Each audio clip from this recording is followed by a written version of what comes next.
नमस्कार और शुभ संध्या। Glow webinars के इस महीने के वेबिनार में आप सभी का स्वागत है। Glow genuine loving outstanding women के लिए एक शॉर्ट फॉर्म है और ग्लो विश्व भर की महिलाओं को ध्यान सिखाने की हार्टफुलनेस संस्था की एक पहल है। इस मंच पर कई निपुणताओं की महिलाएं हमारे साथ आके जुड़ती हैं और हमसे कई रोचक विषयों पे चर्चा करती हैं। इस महीने हमारा टॉपिक है हमारा जीवन और हमारी चेतना और हमारे साथ जुड़ी हैं छवि सिसोदिया। नमस्ते। यदि हम छवि सिसोदिया के बारे में आपको कुछ बताएं तो वे वाटर हेल्थ लेबोरेटरीज की प्रोप्राइटर हैं और उन्होंने कई साल यूनिसेफ के सेफ ड्रिंकिंग वाटर मिशन में वाटर टेस्टिंग किट्स सप्लाई किए हैं। वे एक एलपीजी डिस्ट्रीब्यूटर हैं। उनकी एकेडमिक क्वालिफिकेशन है MSc in organic chemistry with honours और वे कई वर्षों से हार्टफुलनेस प्रैक्टिशनर है और 20 वर्षों के ऊपर से हार्टफुलनेस मेडिटेशन ट्रेनर है। पिछले 1 वर्ष से वे LBS-NAA मसूरी में मेडिटेशन ट्रेनिंग ऑफर कर रही हैं। जो बैचेस वहाँ पे ट्रेनिंग के लिए आते हैं उनके लिए मेडिटेशन सेशंस ऑफर करती हैं और हमें बहुत खुशी है कि आप हमारे साथ आज जुड़े हैं। आपका स्वागत है। थैंक यू सारा। सबको नमस्ते। तो आज का हमारा टॉपिक बहुत ही इंटरेस्टिंग है क्योंकि पिछले ही हफ्ते वर्ल्ड मेडिटेशन डे था और ये टॉपिक मेडिटेशन से काफ़ी लिंक्ड है, बल्कि मैं कहूँगी कि मेडिटेशन पूरी तरह से कॉन्शियसनेस को अपने दायरे में एनवेलप कर लेता है और इस महीने हम इसी के बारे में चर्चा करने वाले हैं। पर मैं बात करूँगी कॉन्शियसनेस एज अ टर्म की। कॉन्शियसनेस की शुरुआत या पॉपुलैरिटी साइकोलॉजी से हुई है। साइकोलॉजी में सिगमंड फ्रॉइड ने साइको एनालिटिक टेस्टिंग शुरू की थी और उन्होंने ये टर्म्स कॉइन किए थे। कॉन्शियसनेस जो प्रेजेंट कॉन्शियसनेस है, सबकॉन्शियस है और जो अनकॉन्शियस है, और वे बहुत बात करते थे कि हमारा जो अनकॉन्शियस है वो हमारे बिहेवियर्स को बहुत इन्फ्लुएंस करता है। जैसे यदि हम एक आइसबर्ग ले लें तो सिर्फ जो टिप है वो प्रेजेंट कॉन्शियसनेस होगी और about 40% subconscious and most of it 60% जितना इज अनकॉन्शियस। और हमारा जो डेली लाइफ है, हमारा वर्तमान जीवन, वो इस अनकॉन्शियस की चंगुलों में फंसा हुआ है। तो हमने जाना है कि कॉन्शियसनेस एक बहुत ही इम्पॉर्टेंट टर्म है, पर इंडिया में भारत में जो संत है, जो सीयर्स है, स्पिरिचुअल सीकर्स है, उन्होंने कॉन्शियसनेस, चेतना, चित्त, मनस, इन टर्म्स से हमें काफ़ी पहले से फेमिलियर करके रखा हुआ है।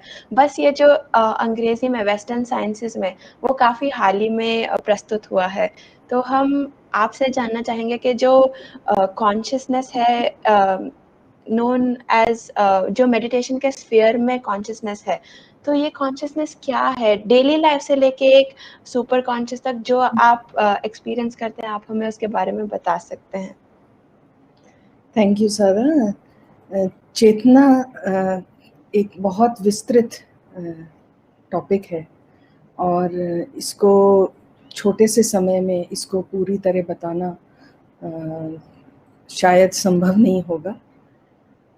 तो इससे हम लोग शुरुआत करते हैं कि चेतना हमारे लिए क्या है। चेतना हमारे लिए एक तरह से जागरूकता है और अगर हम अपने जीवन को देखें तो हम ये जानेंगे कि हमारा जो बाहरी जीवन है, जो भौतिक जीवन है, जो हम जी रहे हैं, वो हमारी चेतना की परछाई है। हम ऐसा क्यों कह रहे हैं, हम इस पे आगे चर्चा करेंगे। जैसा सारा ने कहा कि बहुत सारे ऋषि मुनि, योगी, इनने इस पर चर्चा करी है और इसके बारे में बहुत विस्तार से लिखा है। ऋषि पतंजलि, अष्टवक्र, राजा जनक, महाभारत, रामायण, सब टाइम से चेतना के ऊपर चर्चा होती रही है। पर आज के दौर में मेरे लिए ये चेतना क्या मायने रखती है, तो हम उसको सिंप्लीफाई करके हम उसको सरलता से समझेंगे कि हमारे लिए चेतना क्या है। तो शुरुआत करते हैं कि जब बच्चा पैदा होता है तो उसको हल्के से थपथपाया जाता है और वो रोने लगता है। वो बच्चे का रोना मतलब कि उसके अंदर प्राण शक्ति है और उसमें चेतना है, तब हम खुशी मनाते हैं। तो हमारा जो बाहर हम जो कुछ भी प्रदर्शित होता है, जो हमारे भौतिक जीवन में, वो मेरे अंदर जो कुछ चल रहा है उसकी अभिव्यक्ति है। तो जो कुछ भी हम देखते हैं, सुनते हैं, कर रहे हैं इस जीवन में, जो हम समझ रहे हैं, उन सब की जड़ चेतना में है। तो आइए शुरुआत करते हैं अपने आप को समझने से। मेरे पास 3 शरीर हैं, मुख्य तौर पर हम ये जान सकते हैं, वैसे तो अनगिनत हैं। तो इस स्थूल शरीर को हम सब जानते हैं, जिसका ख्याल रखते हैं, देख-रेख करते हैं और इसको सजा कर रखते हैं। अगर आज के दौर में देखा जाए तो हमारा ध्यान अपने स्थूल शरीर पे सबसे ज़्यादा है। इसकी खुशी, इसके प्लेजर्स जिसको हम लोग कहते हैं, सुख सुविधाएं, इनके ऊपर हमारा पूरा अटेंशन है।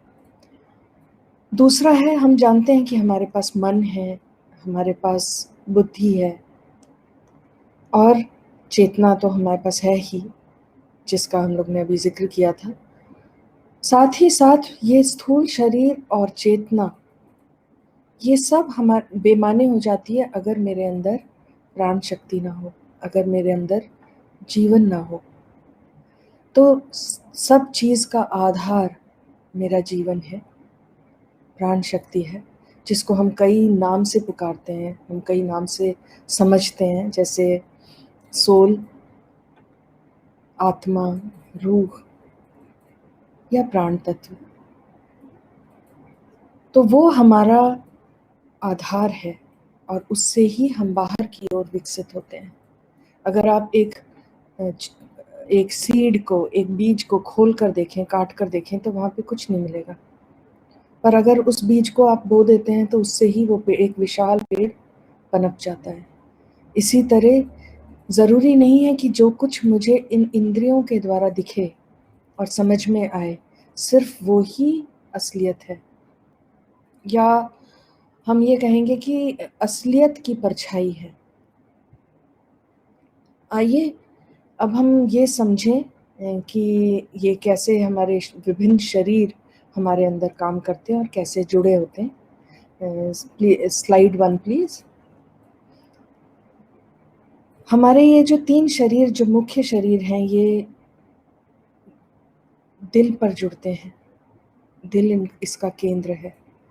तो मेरा स्थूल शरीर, मेरा सूक्ष्म शरीर और मेरा कारण शरीर, ये तीनों दिल पर मिलते हैं, इनका मिड पॉइंट दिल है। तो हम ये कह सकते हैं कि हमारे अंदर जो प्राण शक्ति है वो हमारे दिल में बसती है, और वैसे तो हमारे रोम रोम में बसती है। आप इसमें देखेंगे कि फिजिकल बॉडी या सटल बॉडी और कॉजल बॉडी, ये हम मोटे तौर पर हमारे 3 ये शरीर मुख्य माने जाते हैं। Next slide please. और हम देखेंगे कि जिसके बारे में हम चर्चा कर रहे हैं उसका दायरा हमारी आत्मा से लेकर और हमारे स्थूल शरीर तक है। तो चेतना कोई एक छोटी सी चीज़ नहीं है। चेतना हमारे लिए हमारे समस्त शरीरों को अपने में सम्मिलित की हुई है। तो आत्मा इसका आधार है। आत्मा के बाद हमारे जो सटल बॉडी, जिसको हम सूक्ष्म शरीर कहते हैं, जिसमें मन प्रधान है, और मन, बुद्धि और अहंकार, ये सब इसी चेतना पे, समझ लीजिए, अपना खेल खेलते हैं। तो हम यहाँ से शुरुआत करते हैं अपने समझने की। जैसे सारा ने मेंशन किया कि जो हमारी चेतना है, जो जागरूक चेतना है, वो सिर्फ टिप ऑफ आइसबर्ग है। तो हमारी जागरूकता भी उसी तक सीमित है हम लोग जो कहें कि कॉन्शियस माइंड तक सीमित है, पर स्वामी विवेकानंद जी के शब्दों में चेतन मन तक हमारी जो जागरूकता सीमित है और अभी हमें एक्सप्लोर करना है, हमें डुबकी लगानी है अधिचेतन में और अवचेतन मन में। तो अवचेतन ऐसे है जैसे कि गहरा समुंदर हो, और अधिचेतन ऐसे कि जैसे पूरा खुला आकाश हो। तो हम समझें कि हमारी चेतना की जानकारी अभी सिर्फ इन दोनों विशाल समंदर और आसमान के बीच में एक पतली सी लेयर है, जिसको हम चेतन मन कह सकते हैं। पर जैसे जैसे चेतना हमारी रिफाइन होती जाएगी, परिष्कृत हो जाएगी, विस्तृत होती जाएगी, तो हम प्रैक्टिसेस के द्वारा अधिचेतन और अवचेतन दोनों तक हमारी चेतना एक्सपैंड हो जाती है और हमारी जागरूकता भी वहाँ तक बनी रह सकती है। स्वामी विवेकानंद जी ने ही ये कहा कि उन्होंने रामकृष्ण परमहंस जी को 10 मिनट के अंदर किसी व्यक्ति के भूत और भविष्य सब कुछ उनका बता दिया। तो उनकी चेतना में झांककर उनने उनके पास्ट को भी बता दिया और फ्यूचर में क्या होने वाला है उसको भी बता दिया। तो जो हम लोग ये समझते हैं, जानना चाहते हैं कि आगे क्या होगा और मेरे पास्ट का क्या इफेक्ट होगा, वो सब भी मेरी चेतना में ही निहित है। हमने जाना कि चेतना एक बहुत ही विस्तृत फील्ड है और वो हमारी जो सटल बॉडी है, जो सूक्ष्म शरीर है, उसके पूरे एक्सपेंस को ट्रैवर्स करती है। तो ये हमने देखा कि काफ़ी इम्पोर्टेंट है, पर हम और जानना चाहेंगे आपसे कि ये इतनी इम्पोर्टेंट क्यों है कि हमें इसके बारे में चर्चा करनी चाहिए? तो हम लोग इसमें इसके 2 पहलू लेते हैं। Next slide please. कि हमारे जीवन का जो मकसद है, हमारे पर्पस है लाइफ का, वो है विकास। हम जब पैदा होते हैं तो हम इसलिए नहीं पैदा होते हैं कि हम बस खाएं पिएं और हम अपने स्पीशीज़ को प्रोपोगेट करें और फिर इस दुनिया से चले जाएं। इसका कुछ और मतलब है हमारे जीवन का। और वो विकास जिसके बारे में हम कहते हैं कि हम विकास करते हैं अपने इस जीवन में, वो विकास क्या है? वो विकास है, अगर हम देखें तो हमारा शरीर, जो स्थूल शरीर है, वो उसका विकास बहुत सीमित है। उसका ग्रोथ हम ये कहें वो ऑटोमेटिक है। हर साल हमारे को नए हाथ पांव नहीं लगाने होते, वो अपने आप अंदर से बढ़ती जाती है। हमारा शरीर है वो अपने आप बढ़ता है, और उसका एवोल्यूशन या उसका विकास जो हुआ है वो युगों युगों के बाद इस स्तर तक पहुंचा है जो हम आज देख रहे हैं। अब हम दूसरे पक्ष को देखते हैं, जो दूसरा पहलू है, जो हमारे अंदर आत्मा या सोल या प्राण शक्ति है, वो असीमित है और वो अपने आप में पूर्ण है, उसका कोई विकास नहीं संभव है। तो विकास क्या कर रहा है हमारे अंदर? हमारे अंदर क्या चीज़ विकसित हो रही है? वो है हमारी चेतना। और चेतना का विकास निर्भर करता है हमारे बुद्धि, हमारे मन और हमारे अहम के विकास में या परिष्कृत होने में। क्योंकि ये 3 मुख्य पहलू हैं जो हमारे चेतना को दर्शाते हैं, जो हमें बताते हैं कि हम क्या हैं। तो हम जो विकास कर रहे हैं वो किस तरफ जा रहे हैं? जब हमने जीवन लिया तो हमारे अंदर उस घर लौटने का सामान भी था और तड़प भी थी, वो हम अपने साथ लेके आए। वो जो संतुलन की अवस्था थी उसकी याद मेरे अंदर बसी हुई है। तो भौतिक जीवन में हम कोई भी उपलब्धि क्यों ना हासिल कर लें, फिर भी मेरा दिल कुछ और के लिए तड़पता है, और वो कुछ और मुझे विकास करने के लिए प्रेरित करता है, आगे बढ़ने के लिए मुझे मोटिवेट करता है। और इन सब चीज़ का आधार क्या है? इन सब चीज़ का आधार वो प्रेम है जो हम सबसे पहले महसूस करते हैं जब हम जब हम इस धरती पर जन्म लेते हैं। उस बच्चे का सोचिए जो माँ की गोद में है और अभी-अभी उसको जीवन मिला है। जो पहला आभास या पहली भावना उसने महसूस करी है, वो प्रेम है। और वो ऐसी भावना है जो मुझे अनंत से जोड़ती है। क्योंकि जहाँ से हम आए हैं और जहाँ हम जाएंगे, वहाँ तक ले जाने का रास्ते तो अनेक हैं, पर भाव जो प्रधान है वो एक यही है। अब हम अपने जीवन को और दूसरे नज़रिए से देखें कि जो हमारा जीवन है,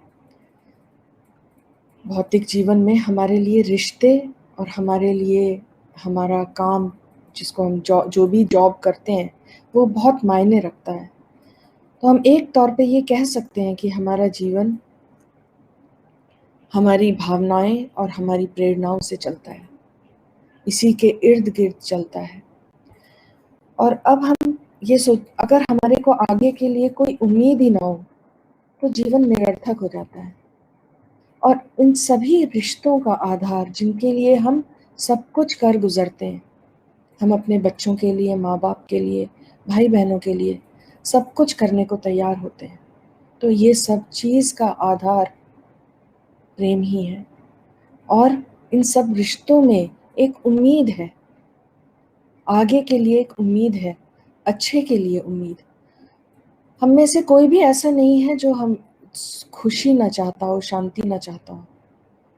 तो ये जो सारी भावनाओं की हम बात कर रहे हैं, उन सब की जड़ हमारी चेतना में है। वो परिलक्षित बाहर होती हैं, और उसकी रूट्स हमारे अंदर हैं। और अगर हम इसको प्रकृति में देखें तो हम प्रकृति का एक हिस्सा हैं। और प्रकृति में हर चीज़ सांस की तरह चलती है। कैसे? आप ये देखेंगे कि हर एक टाइम होता है जब बहुत एक्टिविटी होती है, जब हम जगे होते हैं, सुबह काम करने के लिए निकलते हैं, पूरे दिन काम करते हैं, फिर आके शाम को सो जाते हैं। तो रेस्ट का टाइम और एक्टिविटी का टाइम प्रकृति में हर चीज़ में है। वो ऐसे ही है जैसे ब्रेथ है, अंदर और बाहर। तो जो ये उतार चढ़ाव जिसको हम कहते हैं जीवन का, ये उतार चढ़ाव सभी चीज़ में दिखाई पड़ता है। और अगर हम चेतना की बात करें, अब चेतना के नज़रिए से देखें, तो हमारे सभी एक्शंस, जो कुछ भी कर्म करते हैं, और हमारी सभी भावनाएं, हमारे विचार, हमारा पास्ट और हमारा फ्यूचर, वो सब चीज़ इसी में निहित है। इसीलिए ये बहुत ज़रूरी हो जाता है कि हम इसके बारे में जानें। और इसके बारे में जानना मतलब मुझे अपने बारे में जानना है। तो अपने से ज़्यादा मुझे रुचि किस में होती है? हमारी रुचि जो शुरू होती है वो सबसे पहले खुद से ही होती है। तो जैसा हमने बताया कि कुछ भी हम जो महसूस करते हैं, आप ये सोचिए कि अगर आपके दिल में आपके परिवार वालों के लिए प्रेम है, तो आप उनके लिए बहुत कुछ करते हैं, और वो हमारी रोज़ की ज़िंदगी में दिखाई पड़ता है। जो हाउसवाइफ हैं, जो घर में रहती हैं, वो खाना बनाती हैं, और वो उसी प्यार से खाना बनाती हैं अपने परिवार के लिए। तो वो सब प्यार, वो सब भावनाएं, वो सब मेरी चेतना से ही शुरू होती हैं। वो चेतना में ही उनका बेस है। पर सपोज अगर मुझे किसी चीज़ पे गुस्सा आया, या किसी पर गुस्सा आता है, या मेरे अंदर डर का भाव उत्पन्न होता है, वो कहाँ है? वो भी यही है। तो आप इसको ये समझ सकते हैं कि इंद्रियों द्वारा जो हमने सब कुछ अब तक लिया है, अपने अंदर समझा है, जाना है, वो सब मेरे अंदर, मेरे इस चेतना में ही मौजूद है। तो फिजिकल बॉडी या हमारा स्थूल शरीर, इस शरीर को हम किस तरह जानते हैं? हम इसको अपनी इंद्रियों द्वारा जानते हैं। हमारे शरीर की पहचान हम इंद्रियों से करते हैं।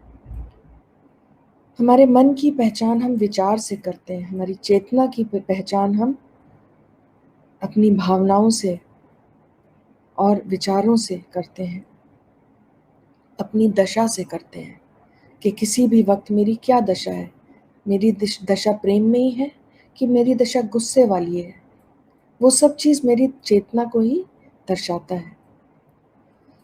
और आत्मा जिसको हम लोग कहते हैं, या रूह, सोल, वो उसकी क्या प्रवृत्ति है? उसकी प्रवृत्ति है स्थिरता या स्टिलनेस। तो जब हम बात करते हैं ब्रेथ की, सांस की बात करते हैं कि बाहर निकलती है और अंदर जाती है, इसी तरह हम बाहर काम करने जाते हैं, वापस घर आते हैं। तो चेतना वो घर है जिसमें हम रहते हैं।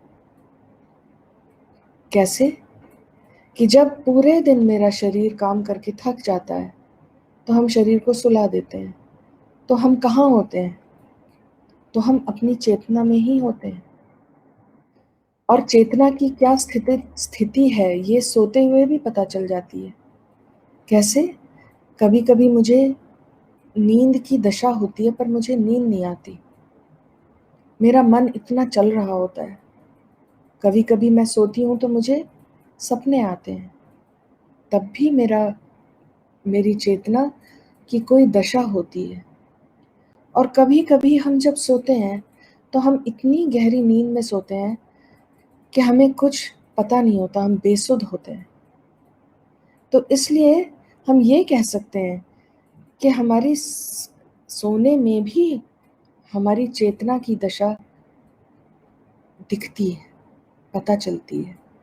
मतलब कि मैंने क्या क्या चीज़ अपने अंदर इकट्ठा किया है, वो चीज़ रात भर भी चलती है। तो अगर हमारे को पूरी रात नींद ना आए तो हम अगले दिन कैसे होंगे? तो मेरी चेतना की क्या हालत होगी? हम अगले दिन बाहर जाके काम करने लायक नहीं होते। लगातार आप अगर 3-4 दिन ना सोएं तो हमारी क्या हालत होती है? इसीलिए ये बहुत ज़रूरी है कि हम कितना भी काम करें पर फिर वापस अपने घर, अपनी चेतना को अपने अंदर समेट कर और उसको अपने घर, आत्मा की तरफ ले जाएं। तो जैसे मेरी चेतना का घर आत्मा है, मेरा घर मेरी चेतना है, और भौतिक शरीर का घर हम लोग ने ईंट पत्थरों से बनाया है।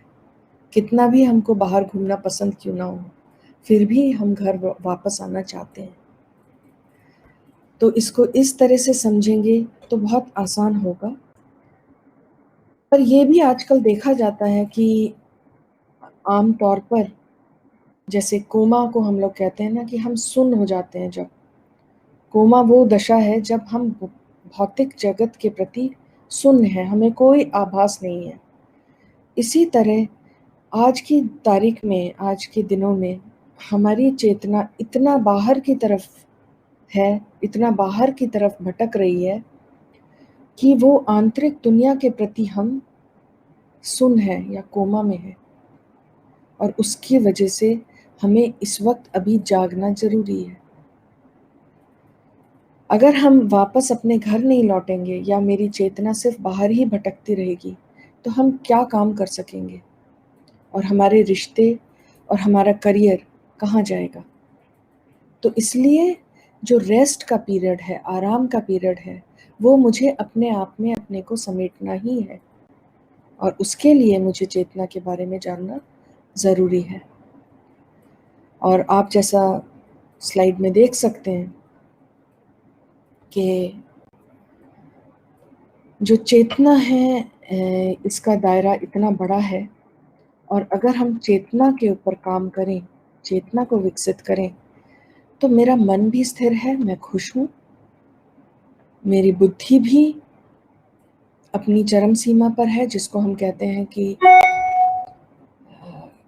हमारे दिल से गाइड होते हैं हम जब, और हमारी बुद्धि परिष्कृत होके एक विजडम, जिसको हम कहते हैं विजडम बन जाती है, या हमारे में गहरी समझ विकसित हो जाती है।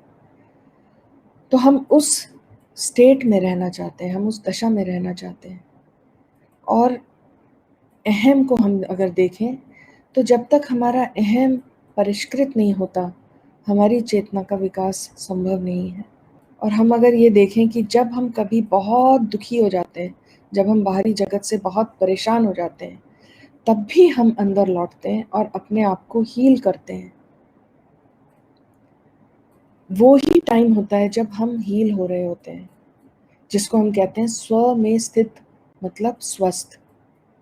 तो हम जब अपने आप में स्थित हो जाते हैं, स्थिर हो जाते हैं, तभी वहाँ से वो एनर्जी, वो विकास संभव हो पाता है, जिससे हम बाहर अपना कार्य चालू रख सकते हैं।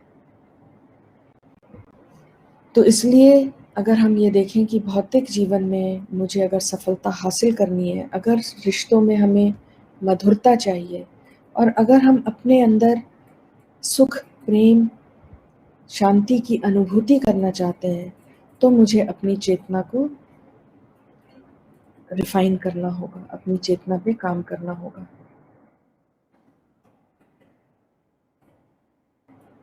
आगे बढ़ते हैं। सारा, ओवर टू यू। जी, धन्यवाद।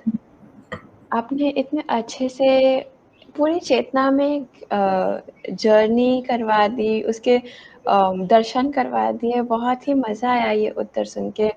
आपने शुरुआत की थी हमारे पर्पस के बारे में बात करके।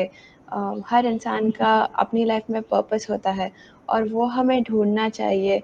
वो सिर्फ़ बेसल इंस्टिंक्ट्स नहीं है, हमें उसके ऊपर उठ के ढूँढना चाहिए। और हमारी चेतना हमें किस दिशा में ले जाती है, हमें उसे फ़ॉलो करना चाहिए, क्योंकि अंत में वो हमें अपने घर ही लेके आएगी, जो हमारी रूह है उसकी तरफ हमें बढ़ाएगी। और अंत में हमारी चेतना ही हमारा घर बन जाएगी, क्योंकि वो उसका विस्तार इस प्रकार से होता है कि वो आसमान की ऊँचाई को भी छू जाता है और समुद्र की गहराई को भी छू जाता है। तो आपने बहुत ही बढ़िया तरीके से ये समझाया। और हम आपसे ये जानना चाहेंगे कि आपने हमें कारण शरीर के बारे में बताया, स्थूल शरीर के बारे में बताया, सूक्ष्म शरीर के बारे में बताया। तो इसमें इवॉल्व क्या होता है? बढ़ोतरी किस चीज़ की होती है?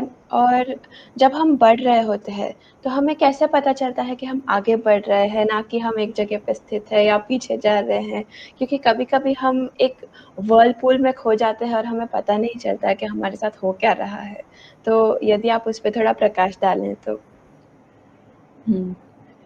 थैंक यू सारा। जैसा अभी हम लोग चर्चा कर रहे थे कि चेतना के विकास में या कि इन सभी शरीरों में क्या चीज़ बढ़ती है या किसका विकास होता है, और चेतना का विकास ही संभव है। और बाकी शरीर तो जैसे हमने बताया अनंत से ही विकसित हो रहा है। जब से हम लोग पैदा हुए, जब से सृष्टि बनी, तब से हम ये कह सकते हैं कि इवॉल्व होते होते हम इधर आए हैं। तो इस जन्म में, इस जीवन में हम किस चीज़ का विकास है पे काम कर सकते हैं, वो है हमारी चेतना। और चेतना का विकास जैसे हम लोग बॉडी बिल्डिंग करते हैं, और बॉडी बिल्डिंग करते हैं अपने शरीर को स्वस्थ बनाने के लिए, एक्सरसाइजेस करते हैं, उसी तरह चेतना को भी हम स्वस्थ रखने के लिए ये कह सकते हैं कि मन, बुद्धि और अहम, इनका इस्तेमाल करते हैं। और जब ये स्वस्थ होते हैं, जब ये अपनी जगह पे स्थिर होते हैं और अच्छी अवस्था में होते हैं, तभी हमारी चेतना एक्सपैंड कर सकती है या उसका विस्तार संभव हो पाता है।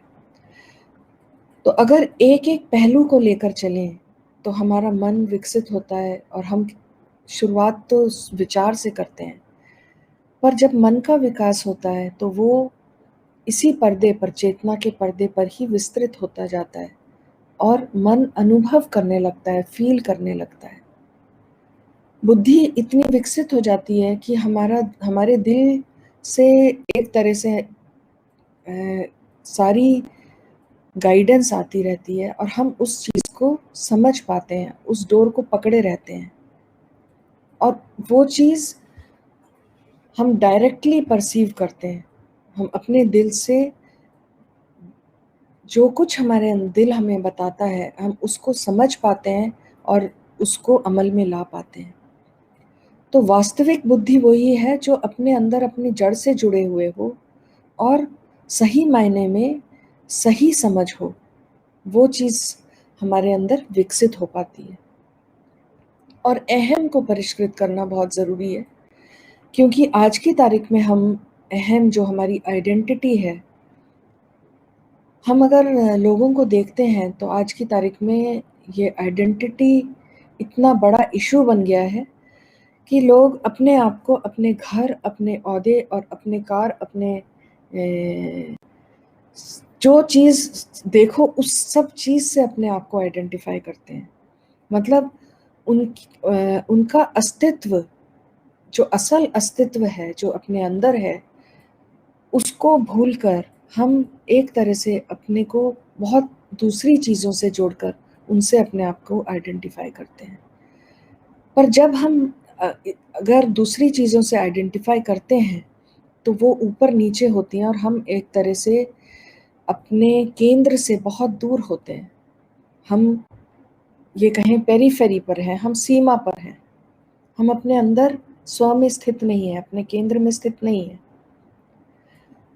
तो जितना हम उस अपने केंद्र से दूर होते हैं उतना ही ज़्यादा हम दूसरी चीज़ों में गुम हो जाते हैं।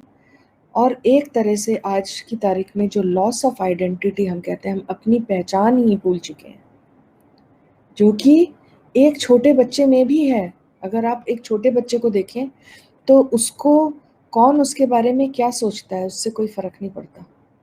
उसको ये पता है कि वो एक प्रकृति का, महान प्रकृति का एक छोटा सा हिस्सा है और वो अपने आप में खुश रहता है, आनंदित है।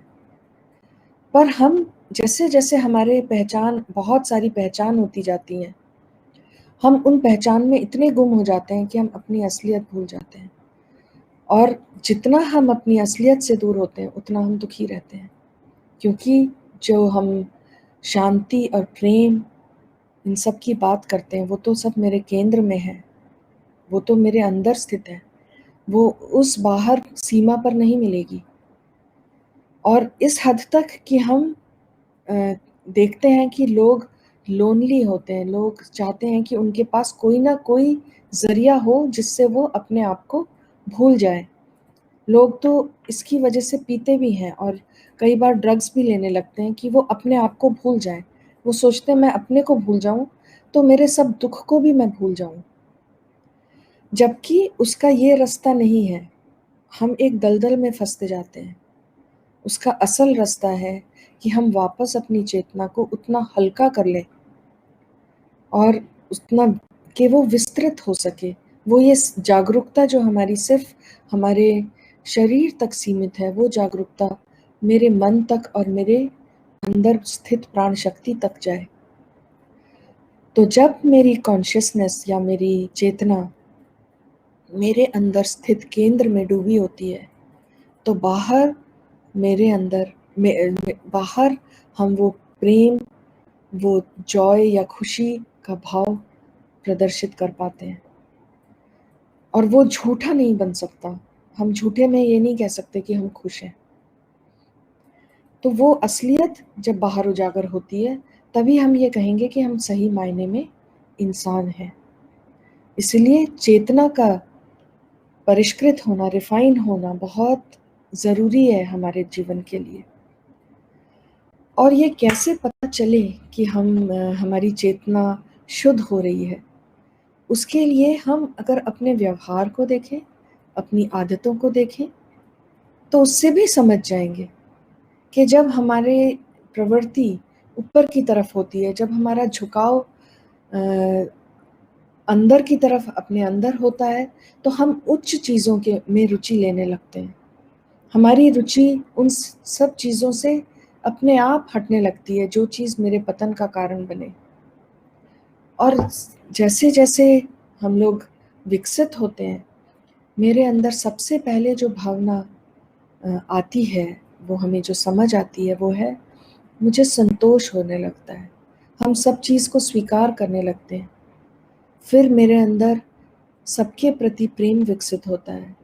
फिर एक साहस उत्पन्न हो जाता है, हमें डर नहीं लगता, क्योंकि मुझे पता है कि मैं उस प्रकृति का हिस्सा हूँ, मुझे कहाँ जाना है डर के, और किस से डरना है। अंदर एक शांति का एहसास होता है, एक भक्ति भाव भी उत्पन्न होने लगता है अपने अंदर ही।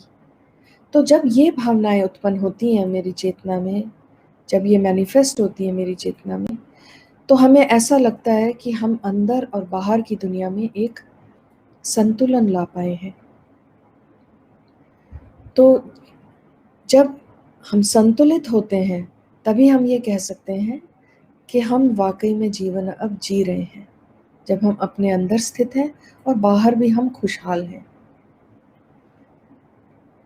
तो आइए हम उसको और आगे और गहराई से समझने के लिए अपने दूसरे शरीरों के बारे में भी चर्चा करते हैं, या दूसरे परतों के बारे में भी चर्चा करते हैं, जिसको हम लोग कोश कहते हैं। 1 मिनट के लिए स्लाइड दिखाएंगे। कोशास हमारे अगर हम ये देखें तो स्थूल शरीर के बारे में हमने बात की, मन के बारे में बात की, चेतना के बारे में बात की है, सब चीज़ के बारे में बात की है। पर अब हम देखते हैं कि ये नेक्स्ट स्लाइड, हाँ थैंक यू। तो हम अपने को ये कह सकते हैं 5 कोशों में भी विभाजित कर सकते हैं, और ये कोश ऐसे नहीं है कि ठोस हैं, ये सब आपस में जुड़े हुए हैं, तरल हैं। तो स्थूल शरीर, हम जानते हैं कि स्थूल शरीर के विकास के लिए हम खाना खाते हैं और एक्सरसाइजेस करते हैं, इसको हम अन्नमय कोश कहते हैं। अब जब हम इसके अंदर की ओर बढ़ते हैं तो हम जानते हैं कि हमारे पास अगला जो कोश है, एनर्जी है हमारे अंदर, एनर्जी बॉडी जिसको हम कहते हैं, प्राणमय कोश। तो जब भी हमारे स्थूल शरीर में या अन्नमय कोश में कभी कोई बीमारी होती है, वो पहले प्राणमय कोश में ही दिखाई पड़ती है, और वहाँ पे ही इसको हम लोग साफ भी कर सकते हैं ताकि वो हमारे भौतिक जीवन में हम बीमार होके दुखी ना हो। तो प्राणमय कोश हमारे लिए एक तरह से एनर्जेटिक बॉडी है, या एनर्जी सिस्टम है हमारा, और ये सिर्फ हमारे शरीर के अंदर तक सीमित नहीं है, ये शरीर के बाहर भी ऑरा के रूप में हमें दिखाई देता है। तो जितना शुद्ध हमारा प्राणमय कोश है, उतना ही हमारा ऑरा अलग रिफाइंड हमें दिखाई पड़ता है। फिर हम लोग अंदर जाते हैं तो हमें पता है कि मेरे पास मन है, तो मनमय कोश, जिसमें जो सभी इंद्रियों द्वारा जो कुछ भी हम लेते हैं वो सब चीज़ उसमें जाती हैं। हमारा मन समझता है, सोचता है, सारे आइडियाज, सारी उम्मीद, सब कुछ इस कोश से चलते हैं।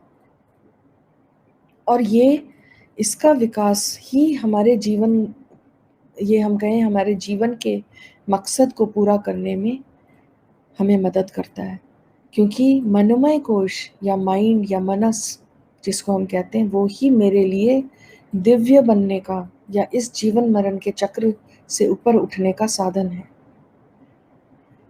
और अंदर जाते हैं तो हम विज्ञानमय कोश, विज्ञान में हमारी बुद्धि से जुड़ा है, जिससे हमारा बुद्धि का विकास होता है। जितना ये परिष्कृत है, रिफाइंड है, हमारी बुद्धि उतनी ही परिष्कृत होती है, और हमारे को डिसीजन मेकिंग में, हम कुछ भी जब डिसाइड करते हैं उसमें बहुत क्लैरिटी होती है, हमें वक्त नहीं लगता, हम कंफ्यूज्ड नहीं रहते, फटाफट हमारा दिल बताता है और हम उससे गाइडेड रहते हैं।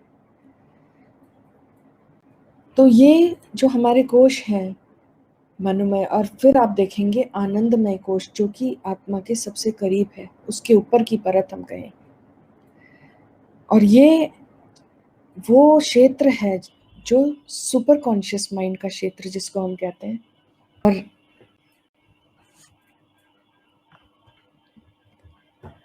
यहाँ पे हम इतने परिष्कृत हो जाते हैं कि हम बाकी कोश का जो प्रभाव है वो यहाँ तक आते आते जैसे समाप्त हो जाता है, और हम उस आनंद की दशा में रहते हैं। और बाकी कोश हमारे जितने रिफाइंड होते हैं, जितने शुद्ध होते हैं, उतना ही हमारे जीवन में सुख और शांति और खुशी दिखती है। मतलब कि अगर ऊपर की परतें दूषित हैं तो हमारे अंदर जो ये शांति और हमारे अंदर जो ये सुख है, जो जॉय है, आनंद है, ये बाहर नहीं पता चलता। तो जिस आनंद की और सुख की और शांति की खोज हम सारे बाहर कर रहे हैं, वास्तव में वो यहाँ स्थित है।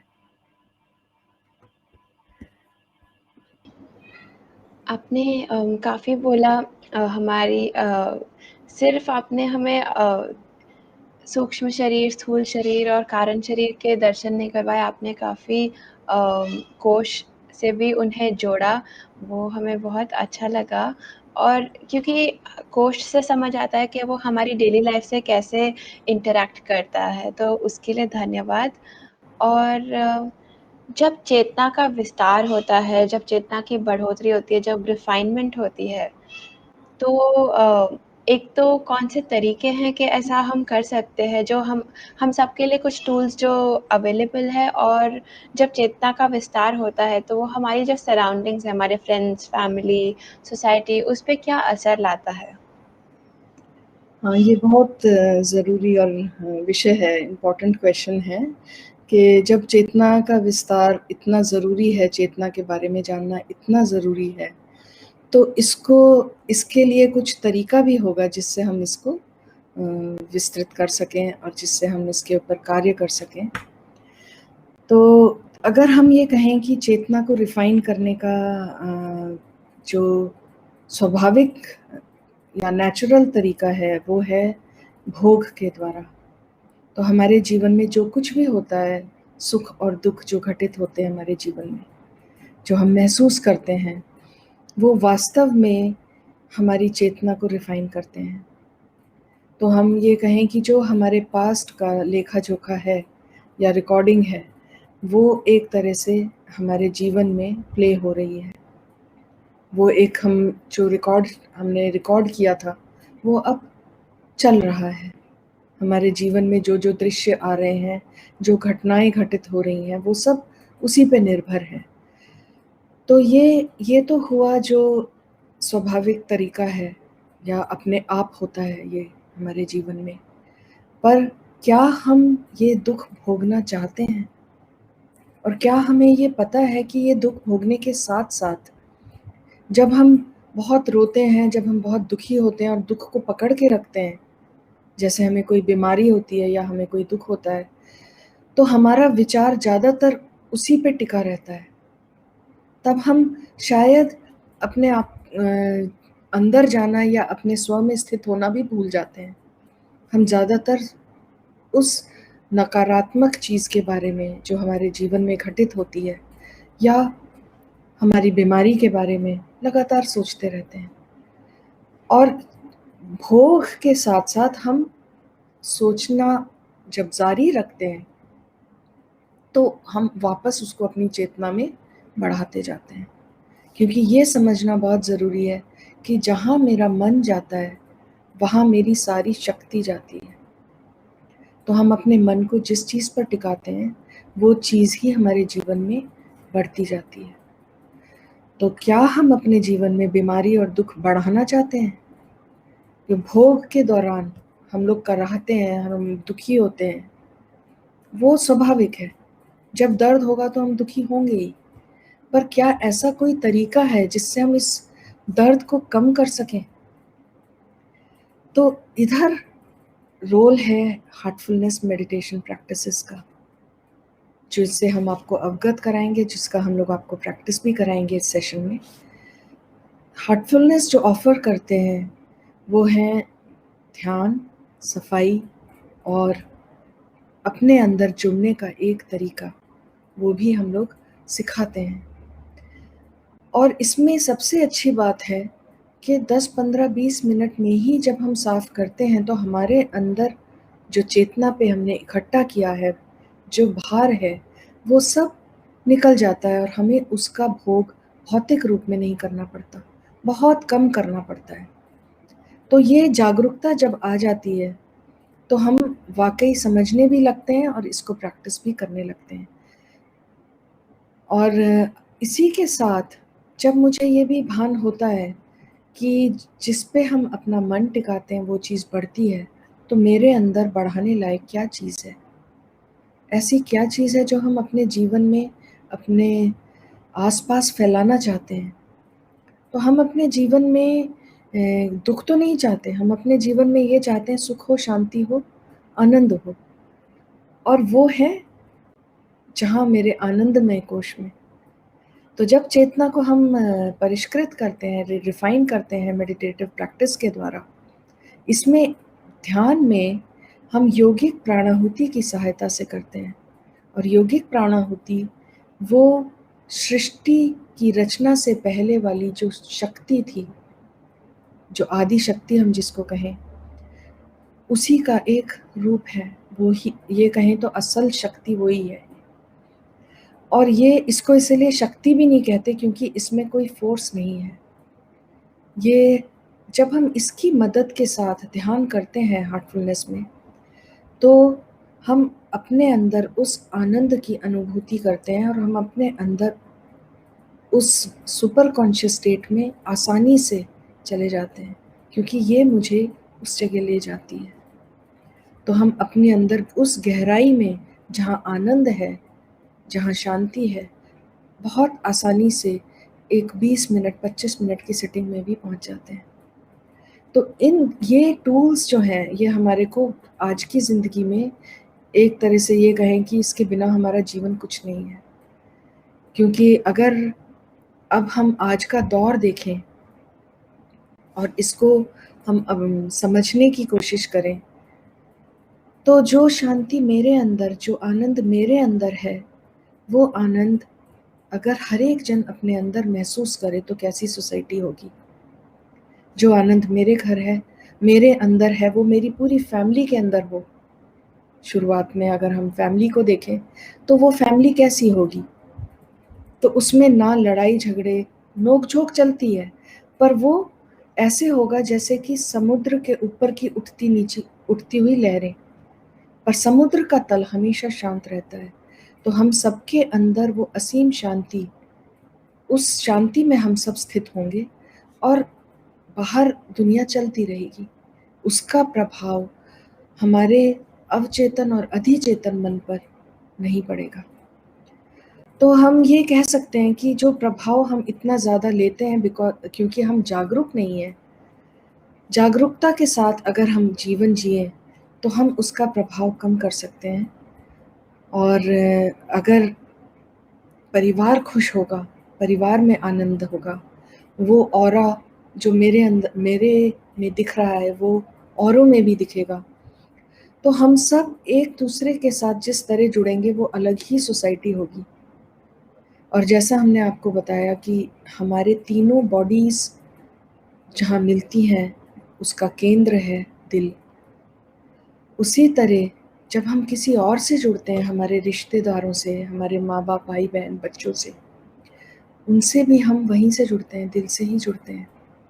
हम रिश्ते रस्सियों से नहीं बंधे होते हैं, रिश्ते दिल से बंधे हैं। और हम ये कहें क्षेत्र में जीते हैं, हम उस स्टेट में जीते हैं, जहाँ हम सब, आप समझ लीजिए कि उस फील्ड में हैं, जहाँ हम एक हैं। तो अगर हम बाहरी शरीर से एक दूसरे को देखें तो हम भिन्न हैं। हम अगर एनर्जी से देखें तो हम बोलें उससे पहले ही हमारी आपस में एनर्जी इंटरैक्ट करती है, बात करती है। हम एक दूसरे का आभास करते हैं। जो आभास हम करते हैं, जिसको हम कहते हैं प्रेम की कोई भाषा नहीं है, वो आभास हमारी चेतना आपस में जब जुड़ती है, मिलती है, तभी हम आभास करते हैं। और उससे अगर हम गहराई में जाएं, तो जहाँ मेरे अंदर वो प्राण शक्ति है, वो प्राण शक्ति अकेली नहीं है, वो प्राण तत्व मेरे में अकेले में नहीं है। उस स्तर पर हम सब एक हैं। तो जब हम परिष्कृत होते हैं तो हम एक तरह से एक्सपैंड होते हैं, हमारा विस्तार होता है।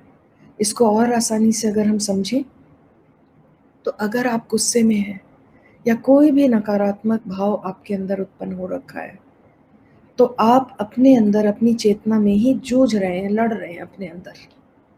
गुस्सा चाहे हम किसी और पे उतार रहे हैं पर हम अपने अंदर भी शांत नहीं है, तो ऐसी चेतना सिकुड़ जाती है। आप ये देखेंगे कि आपको उस वक्त आपके पास कौन बैठा है उसका भी ख्याल नहीं है, आप अपने अंदर ही घुट रहे हैं। और दूसरी ओर अगर आप बहुत आनंद में और प्रेम के भाव में हैं, अगर वो ही भाव आपकी पूरी चेतना में फैला है तो आप देखेंगे कि आपकी चेतना विस्तृत होती है। आपका आनंद और आपकी शांति आप में नहीं समाती, वो बिखरती है पूरे में और वो सब तक फैल जाती है। जब आप आनंदित होते हैं तो हम लोग ये कहते हैं कंटेजियस है, और आपका परिवार भी आनंदित होता है और फिर जिससे आप जुड़ते हैं वो भी शांत और आनंदित हो जाता है। क्यों? क्योंकि आप आनंद के क्षेत्र में हैं, इसलिए नहीं कि आपको आइसक्रीम मिली है। तो उस क्षेत्र में रहना और जहाँ पे हम सब एक हैं, अगर आप उस नज़रिए से देखें तो अगर हर इंडिविजुअल, हर एक जन ध्यान करे और उस स्टेट में आ सके तो कैसे समाज होगा और कैसा विश्व होगा। सब उस जगह जुड़े होंगे। और दूसरी ओर अगर हम देखें कि आज की तारीख में जब कोरोना इतना महामारी फैली हुई है तो हम सबका विचार, हम सबकी चेतना हमारे जहन में क्या घूम रहा है। जब हम देखें तो हर जगह कोरोना की न्यूज़, जहां हम देखें उसी की चर्चा। तो मेरा मन, मेरी चेतना कहाँ है इस वक्त? क्या वो स्व में स्थित है या वो बाउंड्री पे है, उस पेरीफेरी पे है, उस सीमा पर है जहां सब लोग, सारे मन, 7 बिलियन माइंड्स अगर सिर्फ इस महामारी के बारे में सोचेंगे तो उनकी चेतना में वो महामारी ही बसी रहेगी। तो फिर हम महामारी को जाने कैसे देंगे? तो आप सोचिए कि उसका प्रभाव हमारे ऊपर आज क्या पड़ रहा है। और नया वेरिएंट और तीसरा वेरिएंट ये सब आ रहे हैं, और अगर हम इससे छुटकारा पाना चाहते हैं, और यही वक्त है जब हम अपने चेतना को इतना शुद्ध करके और ये कदम उठाएं कि हम सब मिलजुल कर इस महामारी से निजात पाएं। तो इसके लिए मुझे क्या करना है? आज समाज को, आज विश्व को हीलिंग एनर्जी की आवश्यकता है। आज विश्व को बीमारी की आवश्यकता नहीं है। तो हम बीमारी को क्यों बढ़ावा दे रहे हैं? अनजाने में हमारा मन उसी में लगा हुआ है और हमारी सारी शक्ति, हमारी चेतना उस तरफ प्रवाहित हो रही है, उस तरफ बह रही है और वही चीज़ बढ़ती जा रही है। तो हम चेतना को वापस अपने अंदर मोड़ें और हम अपने अंदर उसको लाएं और अच्छाई के बारे में सोचें। अपना मन, अपनी सारी शक्ति को हम बीमारी पे ना लगाकर अगर हम हीलिंग पे लगाएं, और हीलिंग कहाँ संभव है? सारे उपचार बाहर हैं पर हीलिंग हमेशा अंदर है। मेडिसिन्स बाहर हैं पर हील हम अंदर से होते हैं, निरोग हम अंदर से होते हैं, स्वस्थ हम अंदर से होते हैं। तो हम सब अपने अंदर जाके उस हीलिंग एनर्जी को, जो कि मेरे अस्तित्व के आधार पे है, कहाँ है वो? मेरी आत्मा में निहित वो आनंद, सारी शक्तियाँ हैं।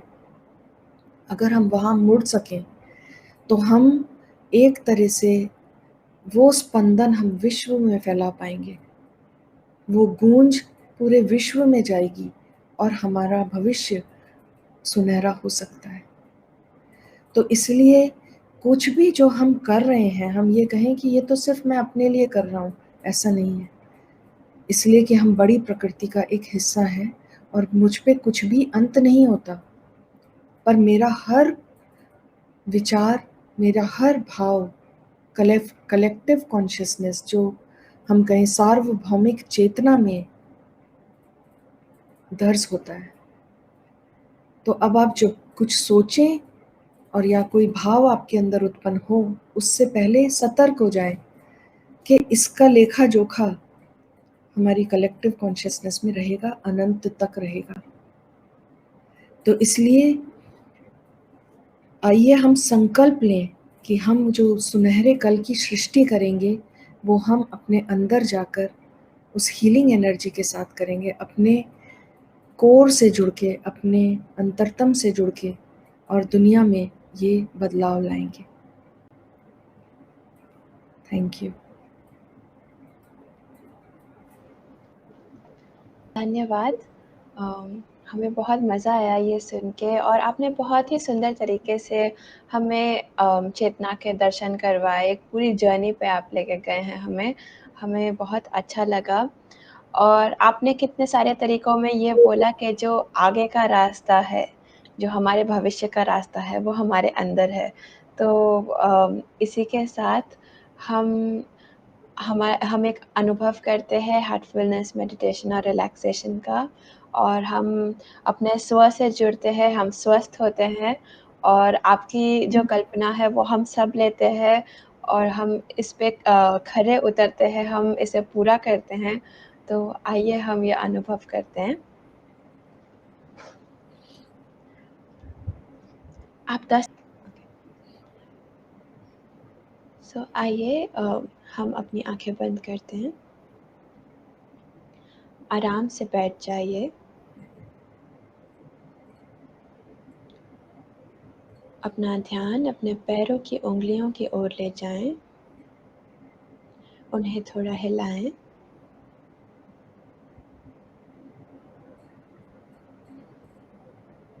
महसूस करिए कि धरती से एक ऊर्जा, एक हीलिंग एनर्जी आपके पैरों से आपके शरीर में आ रही है, और आपके पैरों की हील्स, एंकल्स,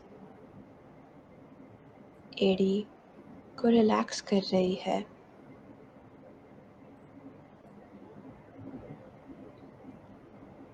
ऊर्जा ऊपर आपके पैरों के निचले हिस्से की ओर जा रही है।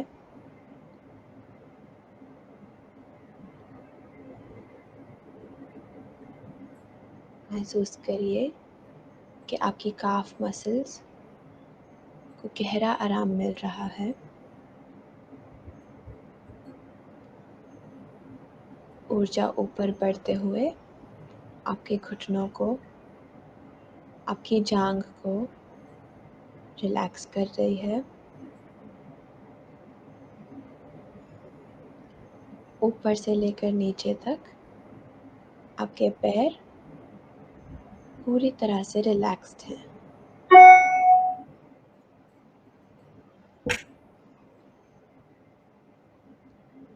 अब अपना ध्यान अपने बैठक यानी हिप्स पर ले आएं। अपने हिप्स को रिलैक्स करिए। ऊर्जा ऊपर बढ़ रही है, आपके पेट की ओर जा रही है। अपने पेट की मांसपेशियों को आराम दीजिए।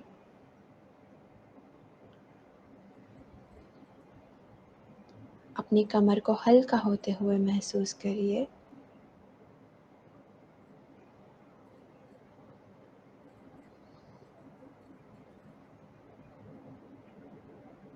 एक गहरी सांस लेके उसे छोड़िए,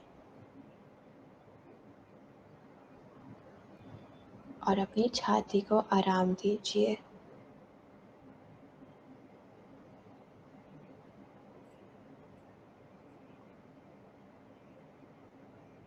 अपना ध्यान अपनी पीठ की ओर ले आएं। आपकी पीठ का निचला हिस्सा, ऊपर का हिस्सा, और पूरी रीढ़ की हड्डी को गहरा आराम मिल रहा है।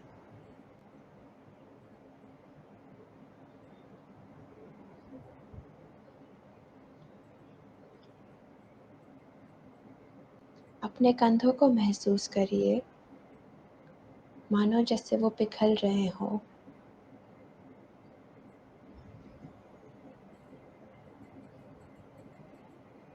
ऊर्जा आपके हाथ में जा रही है। आपकी बाहें, आपकी कोहनी, हथेली, उँगलियाँ और उँगलियों के पोर यानी फिंगर टिप्स पूरी तरह से रिलैक्स हो रहे हैं।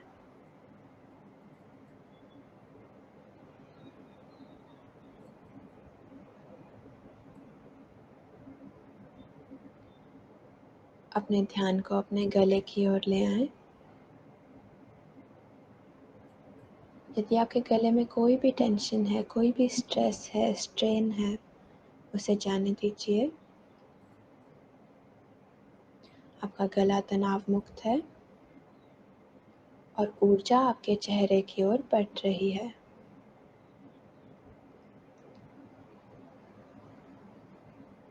अपना मुंह, अपना जबड़ा, गाल, होंठ, नाक को रिलैक्स होते हुए महसूस करिए। आपकी आंखें बिल्कुल आराम से बंद हैं।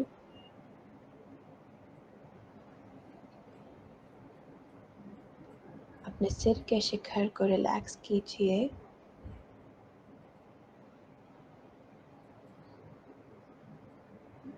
आपका पूरा शरीर अब रिलैक्स्ड है। अब आप अपना ध्यान अपने हृदय की ओर गाइड करिए। महसूस करें कि आपका हृदय प्रेममय और प्रकाशमय है।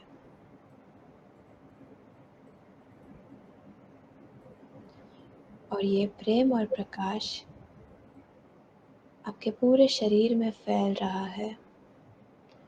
आप इसमें सम्मिलित हैं।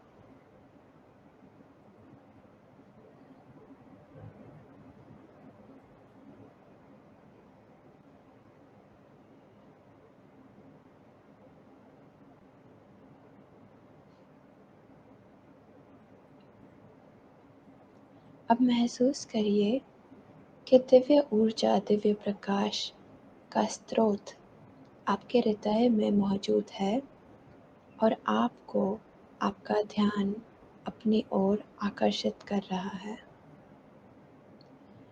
That divine light is present in my heart and is attracting me from within.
जब भी आप तैयार हैं, आप आराम से, धीरे से अपनी आँखें खोल सकते हैं।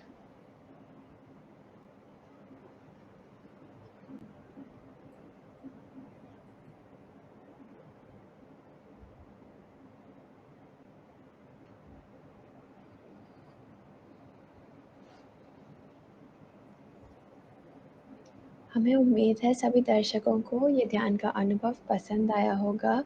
हम आपको न्योता देते हैं कि आप भी अपनी चेतना में डुबकी लगाइए और महसूस करिए कि कैसे ये एक दिन पर दिन बढ़ता-बढ़ता एक सागर बन जाएगा और आप इसे फ्रीली एक्सप्लोर कर सकते हैं। इसी के लिए हमारे रिसोर्सेज़ अभी वेबिनार के अंत में अटैच्ड है, यदि आप हमसे जुड़ना चाहें अम, हमारे मटीरियल्स अवेलेबल है और उन सब के लिंक यहाँ पे दर्शाए जाएँगे। धन्यवाद। हम आपका धन्यवाद करते हैं कि आज आप हमारे साथ यहाँ आए हैं, दर्शकों से के साथ बहुत ही इंटरेस्टिंग बातचीत की है और कॉन्शसनेस को इतनी सिंपल तरीके से, इतने सरल तरीके से समझाया है। हमें उम्मीद है सभी दर्शकों को भी ये वेबिनार पसंद आया होगा और हम निवेदन करते हैं कि आप आगे भी हमसे जुड़ते रहिए और इसी के साथ हम आपसे अलविदा लेते हैं। अगले महीने मिलेंगे। शुभ रात्रि।